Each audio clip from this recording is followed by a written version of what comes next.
so now. Professor, Mhm. can I ask you a quick question before we start? Yes. Mhm. Would it be possible to hold the lecture over Zoom instead of Microsoft Teams? Difficult. I tried that with the master students the last Mhm. 2 years, and it came always to a mess because they didn't know where then the records and the files were from our sessions couldn't Mhm. find. Some could, some not. Okay. So this is why we agreed to go back to Teams. We tried it, and you are right. Sometimes it's better to use Teams. Yeah. But as this here is an integrated system, I think it's better. And the other thing is, Teams in each company or in each, let's say, bigger company and in the industry is the most used tool. And we see only that most people, business people, are working with Teams right now. The reason is very good integrated. Okay. So let's stay here. But if you have an issue, you can reach out to Brigitte, and she will certainly help. Perfect. Thank you. So you see, in the past, and I remember times when we did not have ERP, and you sold certain products or you had a certain business to do, the ways on how to process an order were very difficult. You see that here on the example of a typical customer who orders some parts, right? Reached out to a sales department, who then checked in the stock, is the equipment available? If not, where can you get it? Where does it need to be shipped? Need to speak with the purchasing department, vice versa, and so it was always a mess. You had to do lots of more calls and to store data on various servers and business units for one case, for instance, for one single order, and no one was really connected to departments like accounting.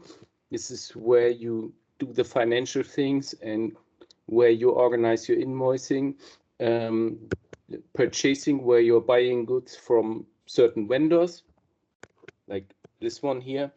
Then mostly you had a warehouse, but you didn't know what the stock level was or what was in your warehouse, so you had to ask and call.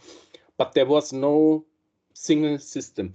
And on top of it, you had the sales department, who also did the same check. So it was a mess. It led to long lead times for replying to the customer or producing or creating a quote. And it was then difficult if the customer then ordered something to get the parts on site, and you had to again do the whole chain, asking, producing an invoice, reaching out to the vendor, checking the warehouse. So it was a mess, and there were at this time certain software tools were available, but the problem was there was no common database. Each department, whether it was accounting, purchasing, warehouse, had an own database, which was not connected to each other. So each customer order, which is also called as purchase order, was almost in each system stored with all the necessary details. But there was no single storage for this order, so that just everyone could access it. So everyone had the data of this PO. And you can see here, as you have several departments like purchasing and accounting, warehousing and sales department, you can imagine that the data was tremendous. Any question on that? I have to apologize as I'm Corona infected, so I'm quarantined and I have a bit problem with my voice. So What happened then? And you see it here. The first software I can remember was from SAP version 1, where then a system came into the industry which had one database for everything, with a different flavor for each department. So, and each connected department, like sales, purchasing, and warehouse and accounting, had now the same database for inventory for certain clients, but only one time. And everyone could access it and had certain access right, so that he or she from the accounting department could see his or her information only. So this means if you are in the warehouse, right, you don't need to know, let's say, information from the accounting team. So to a certain customer. So the customer is always in the middle. And in the warehouse, you usually have then information about stock level, products, the quantity, open orders. So, and you report this data to the database. Accounting has, has usually data about the client, prices, available equipment.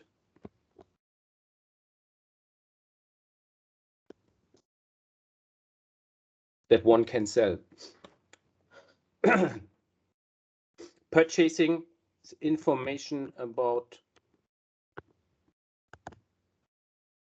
price, creates invoicing. Sorry, difficult to read. And you have a vendor where you order equipment, who then delivers that to your warehouse. And even here, you certainly have no direct connection to a database, but you have a connection to purchasing. And purchasing is buying products, which then goes automatically as an information to the warehouse, also to the accounting team. And you have to store the client data only one time, and not in each department. And that's the main difference. This is what ERP was usually intended to do. So just as an example, you want to buy an MRT or medical equipment, you have a certain price, or you have a vendor, and you are a client, you will ask for a quote. Sales department and accounting team will create a quote. You can think if that's what you want, and if you order, right, it goes automatically to each business line and to the accounting team, who makes a finance check, and to the sales department, who are your seller of this product. And the client normally doesn't need to know what's going on behind. So this is working usually automatically. So any question on that? So let me know. So this is, but you see the difference, right? Here, there was no common database. Now you have that, which is the ERP system. So, and what do you need when you have client contact and you have a certain supplier? You need a finance team who does the financial planning and controlling. I'll tell you later why you need that. Then you have the manufacturing, where you either buy or produce something. You have an inventory, which is the warehouse, logistic, human resource team for the employees. You have a service and sales team. So service you need if you do not only sell products or hardware, but if you sell services like professional service or maintenance services. So, and this is meanwhile everything integrated in one sole system, which is the ERP system. So most companies have either Oracle or SAP. So here in Europe, it's mainly SAP. And the newest version is the S/4HANA system. And this is what most companies, I would say, use. But if you work on SAP, it could be that you're in different departments where you use an SAP system, which you can see here. So you see here, for each company, for each ERP system, you have certain functions, right? And you see here all the functions from a financial perspective, operations and logistics, human resources, sales and marketing. Any question up to here? Let's go through this. I have a question. What is it? Yeah. Yeah. Where do the programmers go? Like the ones building the system. This is in the IT department. If you are interested in this, I did some sessions in the past on how you build up and where such people work who are taking care of the operational mode of ERP systems. Yeah, because someone has to build the ERP system, right? No. Rather maintain.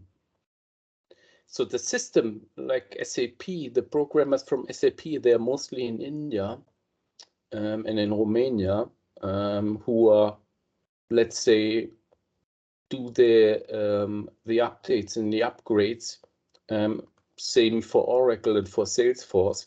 But the program is there. So the things what IT people do with the system is either you do the service for such a system, which means if there's an outage or it doesn't work or you have a bug or something, then software service programmers come into place, but they are usually adhered to an IT team. And developers, they are sometimes working independently and they work in so-called DevOps groups. So development operations, and they do in teams of 20 people every day certain programming to further develop programs like Salesforce and SAP. Is that what you are interested in? No, in the past I had a course on ABAP programming for SAP. And I just wanted to know if this is something that is still done by, like, or if it, as you said, it is all outsourced to India. Some are still here in Waldorf. I know that because SAP is my client, and I see them. So they have big campus in Waldorf and in Roth, and here they have programmer teams. Which are very mixed. So they have people from India, from Bangladesh, East Europe, but also Germans. And they usually are working in a Scrum methodology. So there's 10 to 20 people in a team.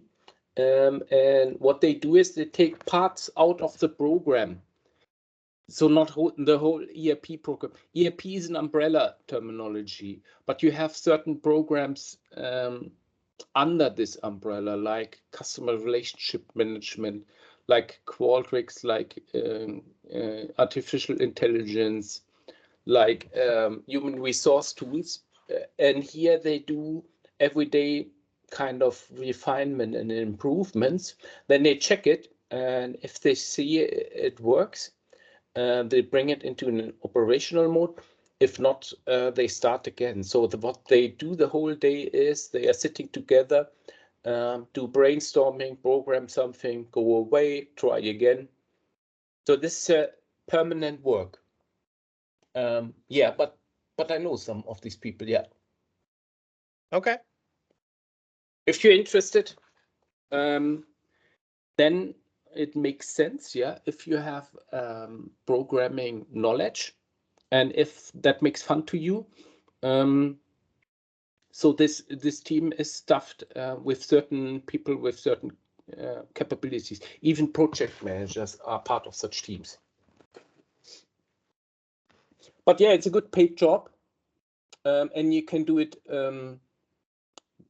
Currently, they do it remotely, but I have seen them sitting around. So they have areas where they sit, drink coffee, and work on and do programming stuff. And if you know such a niche technology, can always be a good opportunity to get a job. So no, they are searching such programmers. Good to know. Mm. So, and as I said, you have, for instance, in the financial part of the ERP system, you have certain masks and you have certain under programs where you have or where you process and operate the part accounts receivable and the accounts payable. So accounts receivable. This is a team usually within a company who's taking care or doing cash collection, which means they are in charge to getting the money in from clients, from vendors, and other stuff. You have accounts payable. These are people who do the payments to the vendors and also to their own employers. Cash management, also an extra team in charge for managing liquidity of any company, and to do a proper cash management, forecasting is necessary, and it's by far the most important part. So if you work in a business or you work in a sales or in a project management position or in any other position where you buy or sell services or products, you need to do forecasting. So, and I remember even 20 years back, we had to do forecasting, and I have to do forecasting. I have to do it every week for the unit I'm heading. And this is necessary for any company or health organization to make a proper planning and to see if their problems are coming up on the cash side. Also, you have then to do profitability and general ledger analysis, but forecasting is the most important one, which means, for instance, if we are talking about health organization, forecasting could be planning of beds of certain operations, where you then, as a, let's say, a physician or ward chief physician or doctor, have to do a planning to see how much capacity you will utilize with how many patients you plan with how many surgeries, what the time will be, and what the money will be that comes in. So in the US and also here in Europe, meanwhile, forecasting is an integral part of any company, and it doesn't matter if which industry it is. It's in the health industry, it's in other business IT industry. You have to do forecasting, and the US guys say forecasting, you sign it with blood, because it's for the wealth of the whole company. The ERP system in turn helps you to create a proper forecasting. So what we are using in the companies I have worked for was mostly Salesforce, where you can do your forecasting. So, and Salesforce is able to store and to provide whole data about clients and about your business, and you can get certain reports out of it to see what the general situation is and which forecast you can expect. So this means you doesn't need to calculate on your own, or you doesn't need to calculate numbers which normally systems are doing that for you. And here the most common tool is Salesforce for forecasting. And this is strongly linked to sales and marketing, because for forecasting, you need to know which projects do you have, with which volume,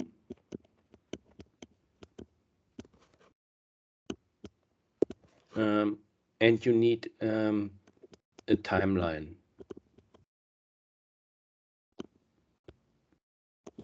So this means if you know you will get 100 patients and they need an MRT, and they will have a surgery for knee or for abdomen, you can exactly plan based upon experience or upon planned operations what the income will be and how you can finance it. Same for the IT industry. So if you have a network project where you install routing or switching networks, or you install server hardware or cloud infrastructure, you then can speak with your potential client to check what is the project size, what will be the volume, and when is, let's say, the start time of such a project.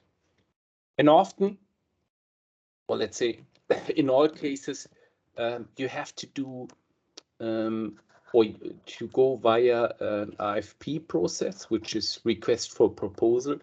So due to strong compliance rules in the past, each project has to go via request for information and via request for proposal through a tender process, which means a company who wants to buy something from other companies who wants to buy services or products usually brings a tender on the market, and then mostly you have then 10 competitors and one of it will make it.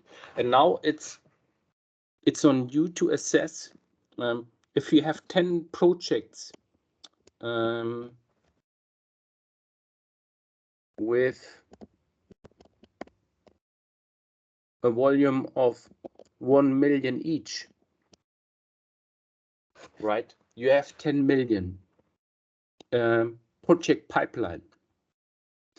But this is only a pipeline. What you then have to do, and this is where the ERP system helps you, you can then make an assessment based upon certain information, what your chance will be. So, and if the ERP system and you come to the conclusion that the chance is 50% to win these 10 projects, so 50% per project, your forecast would be then not 10 million, but it would be 5 million.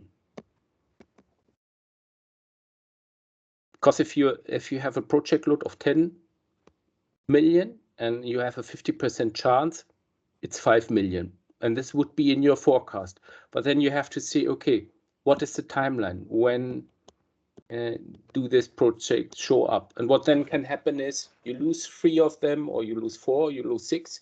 And in the end, you only have made 4 million. Then you would have to turn around and say, okay, I missed my forecast by 1 million, which is an issue because to plan profits and to plan the welfare of the company, you need proper forecasting. So it happened often to me that I have to withdraw certain projects, or I lost something, and then this discussion starts, because usually in such a project many people are involved, sometimes up to 100, and then if you lose something or you lose a project, it's worse for everyone, because you put some or much effort and work into such a project, and if it then doesn't come, or the competition will get the project, is an issue. So this underpins why the financial part of the ERP system is so important. Same as sales and marketing. Part of sales and marketing is the order management, which means here you receive orders from clients, you process them, you order it via a certain vendor or within your organization. You do the pricing, you do a planning, and this planning is the forecasting. You have to do forecasts for a year, for a quarter, and for a month. And in some companies, they do even weekly forecasting. I know some companies like Cisco, Arista, HP, Lenovo, they do a weekly forecasting. So then we have spoken about this big part of operational and logistic. You have an inventory management, and probably you have seen that we have scarce resources or problems to get chips, and we have long lead times with all the vendors we have in our company. So lead times, for instance, for Cisco or for Dell, for Lenovo, and for Apple is up to 50 weeks. If you then have a proper inventory and material planning, sometimes you can compensate. In the situation now, it's simply not possible, because it's nothing left on stock. So clients have to wait, and customers, until equipment arrive. But the situation is worse. I can't even recall when we had such an issue with long lead times and with the clients. However, operation and logistics is about planning, productions and projects, and project managers are also part of operations and logistics. Also the part purchasing and shipping. The part human resources is apart from that, so it's valid for everyone. This is the part where who takes care about the internal employees, about the people who work in the company, and here you have certain tools. So we have one which is called NEO, which is a subsystem of an SAP ERP system. And here you can do holiday plannings. You can check your backup when you are away. You can check your compensation plan, your salary, your health insurance, things like that. So this has all been done by the human resource team, and the personal planning, also the travel expenses. So here even I have a mobile phone app. So what I do is if I go out for lunch or I do a travel to the US or to Asia, what I do is I simply do a photo from my invoices, from my bills, and submit them, and then usually I get the money.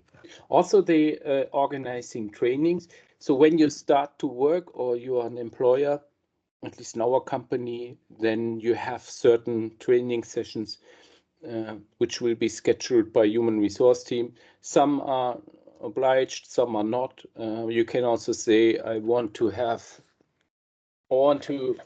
get certain skills, or I want to learn something. This is also done by a human resource tool.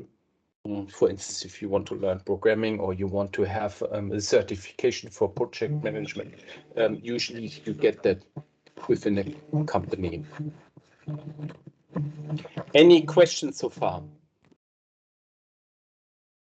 Yes, I have a question. Yeah. What exactly is it that we are to understand from this? Like, it's not like I don't understand what you're trying to tell us, but what is it that we are doing in this course? Are we going to learn how to use an ERP system? Or are we going to learn how to build one? Or are we just looking at different existing ERP systems and get to know them? So the aim of this course Yes. is that you understand from a company perspective. So normally bachelor and master are studies where you probably end up in a kind of a management position, maybe rather master than bachelor. So, and ERP systems, you will find ERP systems in your later business. It doesn't matter where you are, but for you to understand a company or a potential employer, and to understand how business processes are working, you need to understand what the tasks of an ERP systems are. But this is not only the software or the ERP system itself. So it's rather the understanding why companies need ERP systems and what the background of it is. So for instance, controlling finance, reporting, and how certain business lines work together and how they are aligned with a certain software. But it's not, it's rather an overview of it, because as you clearly said, the question is what you want to do later. So some of you may end up as a programmer, some will be project manager, some will be going to a sales team or will become marketing manager. But then it's, if you do a study, a bachelor study, you need to have understanding from each field within an enterprise, within the industry. So basically we are talking about each of these 4 sectors and the other points, and at the end of this course I should know about all of them. What they do, what they are for, how to do them. Yeah, you will then, when you start to work, right? So this is how it happened to me when the ERP systems came along, right? You can then get messages, or you talk to people, to IT people, and they ask you then, or you speak to accounts receivable teams, and if you don't have the understanding what they do or what controlling is doing and why you need forecasting, then you would say, then you would think, what are these guys talking about? Why do they need this information? And if you have an understanding how this goes together, why you need such an ERP system, why you need to check for tax, for customs, for logistic, for supply chain, and then it makes easier for you to understand the company and even to create your own business. But it's not the ERP system itself, it's to understand the logic of an ERP system. And what's behind that?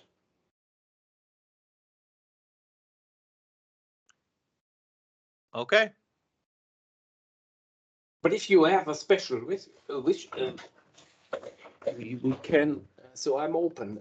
If you say No, it's just I was just thinking about what, since this is a basically a 5 ECTS course, so it should be a lot of content to expect. Yeah. Then I was thinking, I know the content theoretical, and I see what's going on in business. So I try not to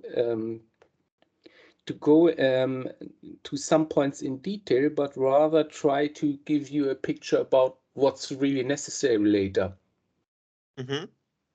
So I know you will talk to people from an accounts receivable team. You will speak with people from the profitability analysis. Cash management will approach you and ask you something. You will do forecasting. If you do business and if you do projects, you will face forecasting, right? And then okay, it's part of an ERP. People need that for planning, right? You will have to deal with order management, with sales management, but then at least okay, what are these guys doing? Why do they need them? And the other thing is, if you now recognize one or the other part, it's interesting for you. You know where to go. Okay, then my follow-up question is immediately related then to the exam. How are you planning to, or how do you think you're planning to test us on this knowledge? It's a very good question. If it's rather broad and unspecific. I did the ERP course in 2017 and 18, but it was only a 2-hour course. Now you see it's a 4-hour course. I don't know why. But I mean, that's what the official documentation says. It says ERP systems 4 weekly, for Sommer Dingsstunden und 5 ECTS. Yeah, I know. I will let you know. Okay. I have not decided yet. Yep, that's good for now. My colleagues are usually booking me when they think it's good to know what's going on in the market, right? If it's more theoretical, so you will meet a lot of people at the university who are always in this university, right? But have never seen business outside. So I'm only telling you things where I think it will help you, and you will see, or you will find or meet or speak with people, and you will need the knowledge, and it will help you. That's my only aim. So I don't care, what's in the books and in the theory. I try to teach you things which are sensible and which you will sooner or later face. Yeah, which are relevant. This is a better word, yeah. And you can believe me, I was shocked when I had my first job at Deutsche Telekom, ERP Systems, and I came to my boss and he said, okay, you have to do a business planning. And I didn't know what it was about. I didn't know about ERP and why they need it and why it's so strategical. So I had no clue. And I did forecasting with some numbers, which was wrong. And he said to me, it's signed with blood. And this is what they mean. Because if the forecasting doesn't work, you will really get massive problems, at least in the IT business. Also in other businesses. You see that on the example for hospital and health organizations. If you look at the E-Bundesanzeiger and you read the certain, let's say, articles, and you go to health informatic fairs, you see that almost half of them struggle with insolvency. But there's one reason for that. The reason is they are doing this part here not properly, right? And the thing is, it doesn't matter what you do. And if you do your own business in later life, it's not about the idea you have. For instance, if you want to build up a company providing telemedicine services, it's about that you understand what the financial impact is, and how you plan and how you forecast and how you do a business, how you calculate a business case and how you do a planning. It's only this. It's not the idea from my point of view. The most companies that fail is not because of good and creative idea. It's because they don't have clue about financial things. But as a bachelor in health informatics, if you apply for a job, or you work in a hospital, or you go to SAP, and you do not have no clue about this part, I can promise you, you will fail sooner or later. You will have no success. If you're coming to a management position, and I hope every one of you achieve that, you will see, if you understand financials, if you understand why you need ERP system as a support system, then it will be of benefit for you. Okay. Any other questions, remarks, hints? What we can do and what we should do, I don't know if that was part of the semesters you have done before. If we also see it from a technical perspective, server, cloud technology, and routing and switching, would that be something you're interested? Because it's the technical foundation of an ERP system. I mean, it does sound interesting, but the thing is, I cannot judge because I do not know what is important. I know. Yeah. What is important for you. So if you think that is something we should know about, then it is probably important. Yeah. I will check for you. So we have only 4 minutes. So let's go about to the part ERP controlling. So controlling also is a unit in each company, in each health organization, and it's called controlling. So each business transaction you do, controlling is involved. It's also part of an ERP system, which means it can provide you certain information, and it's some people also saw as a management and accounting, and it includes, as I said before, planning of projects, coordination, and control of the company. And such controllers, they pull out reports from an ERP system and provide them to the upper management to make decisions about certain actions to do. You see that again here on this picture, right? One part of it is, for instance, forecasting and statistics. What happened in the business. So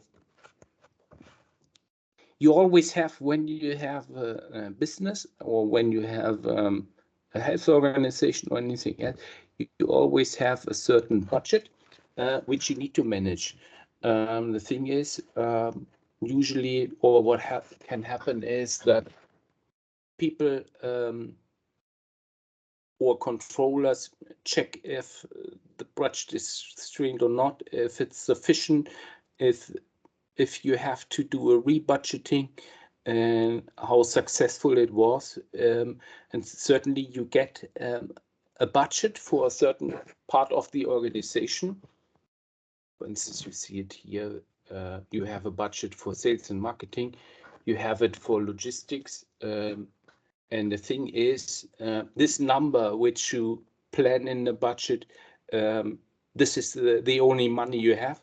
and you have then to manage that and try to achieve your goals upon the budget you get under your control. So what you have to do is then you have to differentiate between different parts of controlling. So one is what I just said, the operational part, which handles mainly about budgeting.